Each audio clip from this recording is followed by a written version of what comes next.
സ്നേഹത്തോടെ ഞാൻ നിങ്ങളുടെ റഷീദ ആമിനാസ് അടുക്കളയിലേക്ക് എല്ലാവർക്കും സ്വാഗതം.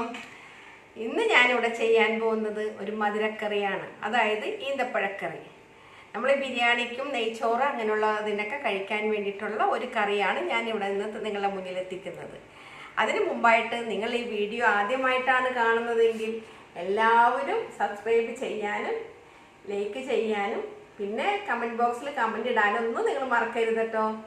അപ്പോൾ ഇതിൻ്റെ ചേരുവകൾ എന്തൊക്കെയാണെന്ന് ഞാനിവിടെ നിന്ന് കാണിച്ചു തരാം.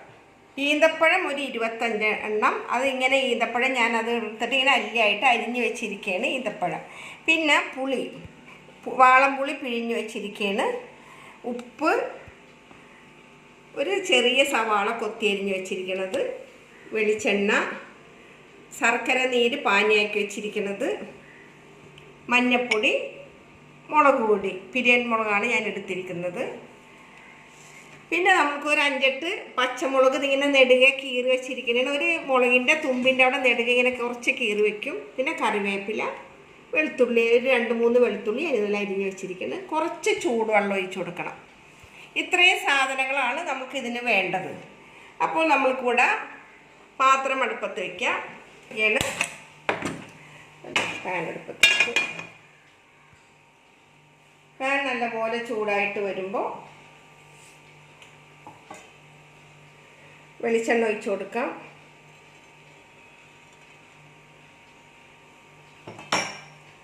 വെളിച്ചെണ്ണ എല്ലായിടത്തേക്കൊന്നും ആക്കി കൊടുക്കട്ടെ.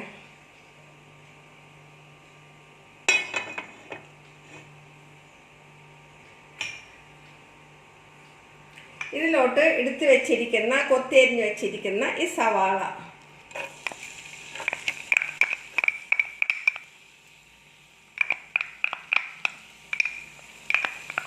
ആദ്യമൊന്നും എനിക്ക് ഈ മധുരക്കറി ഇഷ്ടമല്ലായിരുന്നു. ഇപ്പോൾ ഞാൻ മധുരക്കറി കണ്ടാൽ ഞാൻ അപ്പോൾ ചോറിനൊക്കെ എനിക്ക് കഴിക്കണതേ ഇഷ്ടമാണ്. ഇപ്പോൾ എനിക്ക് നല്ല ഇഷ്ടമാണ്.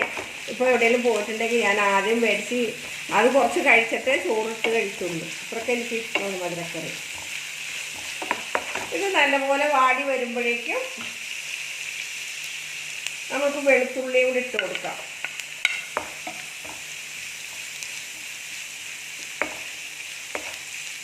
വെളുത്തുള്ളി നല്ലപോലെ വഴന്ന് വരട്ടെ.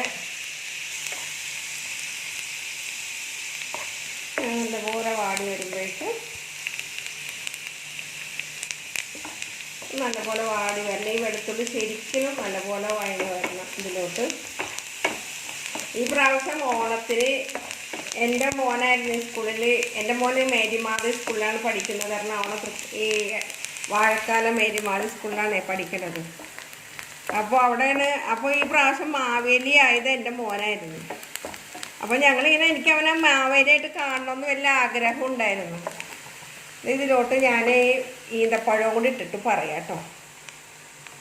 ഈന്തപ്പഴം ഇട്ട് കൊടുക്കുകയാണ്.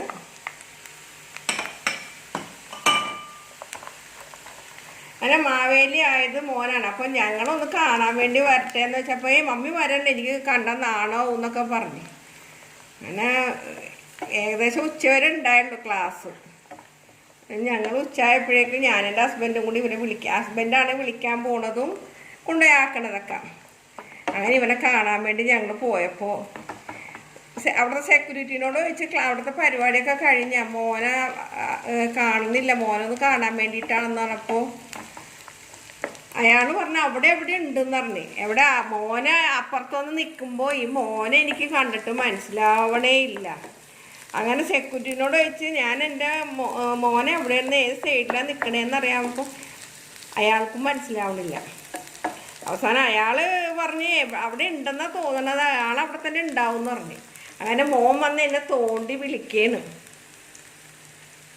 തോണ്ടി വിളിച്ചപ്പോഴാണ് എൻ്റെ തൊട്ടപ്പുറത്ത് മോൻ വന്ന് നിൽക്കുന്നുണ്ട്. ഞാൻ അവനെ കണ്ടിട്ട് എനിക്ക് അവനെ മനസ്സിലായില്ല. ഇതിലേക്ക് ഞാൻ പച്ചമുളക് ഇട്ട് കൊടുക്കുകയാണ്. ഈ കറിവേപ്പിനെ കൂടി ഇട്ട് കൊടുക്കുകയാണ്. അതൊരു സ്വന്തം മോനെ ഈ കോലത്തിൽ കെട്ടി നിൽക്കുമ്പോൾ നമ്മളിത് ഒട്ടും പ്രതീക്ഷിക്കുന്നില്ല. അവൻ്റെ കൊമ്പം മീശയും മറ്റുള്ള ഈ എല്ലാ കിരീടവും ഒക്കെ വെച്ചപ്പോൾ മോനാണെന്ന് മനസ്സിലാവാണ്ട് വന്നത് ടീച്ചേഴ്സ് പിന്നെ അപ്പോൾ തന്നെ ടീച്ചേഴ്സൊക്കെ വന്ന് പറഞ്ഞ് അവൻ്റെ കൂടെ നിന്ന് ഫോട്ടോ എടുക്കണമെന്നൊക്കെ പറഞ്ഞ് പിന്നെ ഞങ്ങളെ രണ്ടുപേരെ നിർത്തി ടീച്ചേഴ്സ് ഫോട്ടോ ഒക്കെ എടുത്ത്. അത് എന്നെ സംബന്ധിച്ച് എത്രയോ, എൻ്റെ മോനിക്ക് അത്ര വലിയ വണ്ണമൊന്നുള്ള കുട്ടിയൊന്നുമില്ല, അങ്ങനെ കുടവയറൊന്നുള്ള കുട്ടിയൊന്നും അല്ല. പക്ഷേ എന്താണെങ്കിലും ടീച്ചേഴ്സ് എല്ലാം കൂടി അവനെ സെലക്ട് ചെയ്ത് അവൻ ഈ വർഷത്തെ മാവേലിയായിട്ട് നിന്ന്. അതെല്ലാം നമ്മളെ സംബന്ധിച്ച് അതൊരു വലിയൊരു സന്തോഷമുള്ള കാര്യമായിരുന്നു ഞങ്ങൾക്ക്. കാരണം അപ്പം ഇതെല്ലാം ഇവിടെ നല്ലപോലെ വഴന്നു വന്നിട്ടുണ്ട്. ഇതിലോട്ട് നമ്മൾക്ക് മഞ്ഞൾപ്പൊടി ഇട്ട് കൊടുക്കാം.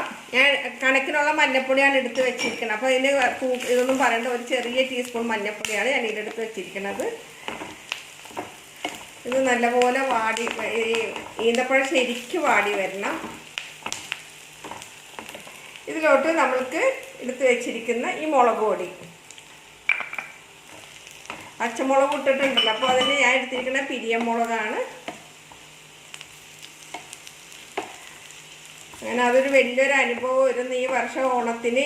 അങ്ങനെ മോനൊരു മാവേലിയായിട്ട് അഭിനയിച്ചത് ഞങ്ങൾക്ക്, നമ്മൾ പാരൻസ് എന്നുള്ള നിലക്ക്, മാതാപിതാക്കൾ എന്നുള്ള നിലക്ക് ഞങ്ങൾക്കത് വലിയൊരു സന്തോഷമായിരുന്നു അത്. ഇതിലോട്ട് നമ്മൾ പാകത്തിനുള്ള ഉപ്പിട്ട് കൊടുക്കുകയാണ്.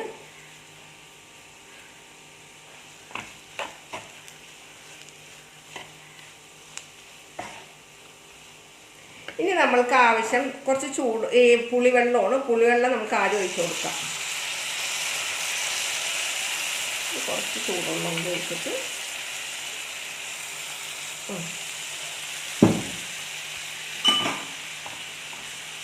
ഇതിൽ കിടന്നൊന്ന് വേകണം. അപ്പോൾ നമുക്കൊന്ന് അടച്ച് വെക്കണം. ഒരു മിനിറ്റ് ഞാനൊന്ന് മൂടിയെടുത്തിട്ട് ഒന്ന് അടച്ച് മൂടി വെക്കട്ടെ. അതിന് ശേഷം വേണം നമ്മൾക്ക് ശർക്കര പാനി ഒഴിച്ച് കൊടുക്കണം. ഒന്ന് ഇത് കിടന്നൊന്ന് ശരിക്കും ഇതായി വരട്ടെ. ഞാൻ ഇതൊന്ന് തുറന്ന് നോക്കട്ടെ. ആണോ, എല്ലാം നല്ലപോലെ പച്ചമുളകും ഈന്തപ്പഴമൊക്കെ ഇതിനോട് നല്ലപോലെ യോജിച്ചിട്ടുണ്ട്. നമ്മൾക്ക് ഇതിലേക്ക് കുറച്ച് ശർക്കരയുടെ പാനി ഒഴിച്ച് കൊടുക്കാം. ശർക്കര ഉരുക്കി വെച്ചതാണ്, ഈ പാനിയിലേക്ക് ഒഴിച്ച് വെക്കാം, അരിച്ച് വെച്ചതാണ്. ഇതിൽ കിടന്ന് ഒന്നും കൂടി കുറുകിക്കഴിഞ്ഞാൽ നമുക്ക് ഗ്യാസ് ഓഫ് ചെയ്യാം. നല്ലപോലെ ഒന്ന് കുറുകണം. ഈന്തപ്പഴക്കറിയിൽ പിന്നെ വേറൊരു ഇതുണ്ട്. നമുക്ക് ഈന്തപ്പഴക്കറി ഉണ്ടാക്കുമ്പോൾ നമ്മൾക്ക് എന്താണ് ഈ ശർക്കര ഒന്നും ചേർത്തില്ലെങ്കിലും കുഴപ്പമില്ല. പിന്നെ നമ്മൾക്ക് ഇഞ്ചിക്കറി പുളിയിഞ്ചിക്കറി ഉണ്ടാക്കുമ്പോൾ ശർക്കര ചേർക്കണം എന്നില്ല. അപ്പോൾ അതിൽ ഇഞ്ചിയൊക്കെ ചേർക്കണം എന്നേ ഉള്ളൂ. ഞാനപ്പോൾ ഇഞ്ചിയൊന്നും ചേർക്കാതിരുന്നത് ഇതിൻ്റെ ടേസ്റ്റ് വേറെ രീതിയിലാണ്. അതുകൊണ്ടാണ് അത് ചേർക്കാതെ ഈ രീതിയിൽ എടുത്തത്. ഇതാണ് നമുക്ക് ബിരിയാണിക്ക് ഉണ്ടാക്കുന്ന ഒരു സാധനം എന്ന് വെച്ചിട്ടുണ്ട്. ഇങ്ങനെയാണ് ബിരിയാണിക്ക് ഉണ്ടാക്കുക. പിന്നെ പല നാട്ടിലും പല രീതിയിൽ ഉണ്ടാക്കുന്നുണ്ട്. ഞങ്ങളൊക്കെ ഇങ്ങനെയാണ് ഉണ്ടാക്കുന്നത്. അപ്പോൾ ഞങ്ങളുടെ സ്റ്റൈലിലുള്ള ഈന്തപ്പഴക്കറി ഇതാണ്. ഇവിടെ കണ്ടില്ലേ, ഇത് കുറുകിയിട്ടുണ്ട്. നല്ലപോലെ തിളച്ച് കഴിയുമ്പോൾ ഇനിയിപ്പോൾ നല്ലപോലെ ഒന്ന് തിള വന്നു കഴിയുമ്പോൾ ഗ്യാസ് ഓഫ് ചെയ്യണം. അപ്പോൾ ഇഞ്ചിക്കറി ഇവിടെ തയ്യാറായിട്ടുണ്ട്. ഇഞ്ചിക്കറി അല്ല, ഈന്തപ്പഴക്കറി ഇവിടെ തയ്യാറായിട്ടുണ്ട്. ഞാനിവിടെ ഇത് ഗ്യാസ് ഓഫ് ചെയ്യണം. നല്ലൊരു ഈന്തപ്പഴക്കറി ആയിട്ടുണ്ട്. ഇനി ഇതിപ്പോൾ നമുക്കൊരു വേറൊരു ബൗളിലോട്ട് നമുക്കിത് മാറ്റണം. ഈ ബൗളിൽ നിന്ന്, ഈ ചീനച്ചട്ടിയിൽ നിന്ന് ഞാൻ വേറൊരു ബൗളിലോട്ട് മാറ്റാൻ പോവുകയാണ്. ഞാനപ്പോൾ ഇതൊരു ബൗളിലോട്ട് ഞാനിത് മാറ്റുകയാണ്.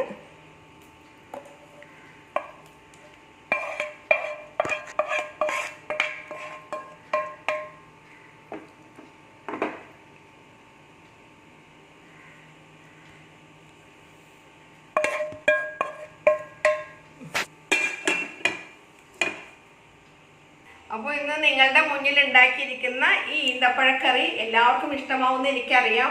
മധുരക്കറിയാണ് ഇത്. ബിരിയാണിയുടെ കൂടെയും നെയ്ച്ചോറിൻ്റെ കൂടെ എല്ലാം കഴിക്കാൻ നല്ലൊരു കറിയാണ്. അപ്പോൾ ഇതിപ്പോൾ ഈന്തപ്പഴത്തിൻ്റെ കൂടെ ശർക്കരപ്പാനി ചേർത്തില്ല എന്ന് വെച്ചിട്ട് കുഴപ്പമൊന്നുമില്ല. എനിക്ക് കുറച്ചും കൂടി മധുരം കൂടുതൽ കഴിക്കാനുള്ള ആഗ്രഹം കൊണ്ടാണ്. പിന്നെ ഇതെൻ്റെ മോൻക്ക് വേണ്ടിയിട്ടാണ് ഞാൻ പ്രത്യേകിച്ച് ഇന്ന് തയ്യാറാക്കിയിരിക്കുന്നത്. കാരണം അവൻ എപ്പോഴും പറയും മധുരക്കറി കാണിക്കും മമ്മി എന്ന് പറയും. അതുകൊണ്ടാണ് അപ്പോൾ അവനിക്ക് ഇഷ്ടം എന്ന് പറഞ്ഞിട്ടുണ്ടെങ്കിൽ ശർക്കരപ്പാനി വെച്ചിട്ടുള്ള മധുരക്കറിയാണ്. അതും കൂടി ആയിട്ടാണ് ഞാൻ ഇന്ന് ഇത് എടുത്തിരിക്കുന്നത്. അപ്പോൾ ഇതിൽ ഒഴിവാക്കാവുന്ന ശർക്കരപ്പാനി മാത്രമേ ഉള്ളൂ. ഈന്തപ്പഴക്കറി ഇത് തന്നെയാണ്. പിന്നെ കുട്ടികൾക്കൊക്കെ വളരെയധികം ഇഷ്ടമല്ല മധുരമാകുമ്പോൾ. അപ്പോൾ ഇതെല്ലാവരും വീട്ടിലുണ്ടാക്കി നോക്കണം. അതുപോലെ തന്നെ നിങ്ങൾ എൻ്റെ വീഡിയോസ് എല്ലാം കാണണം. ഞാൻ ഒത്തിരി ഇപ്പോൾ 10-40 വീഡിയോസ് ഇട്ട് കഴിഞ്ഞിട്ടുണ്ട്. അതെല്ലാം നിങ്ങൾ കാണണം കേട്ടോ. ഓരോന്ന് കണ്ടിട്ട് എനിക്ക് അതിനെല്ലാം കമൻറ്റ് ചെയ്യണം. അപ്പോൾ എല്ലാവർക്കും താങ്ക് യു.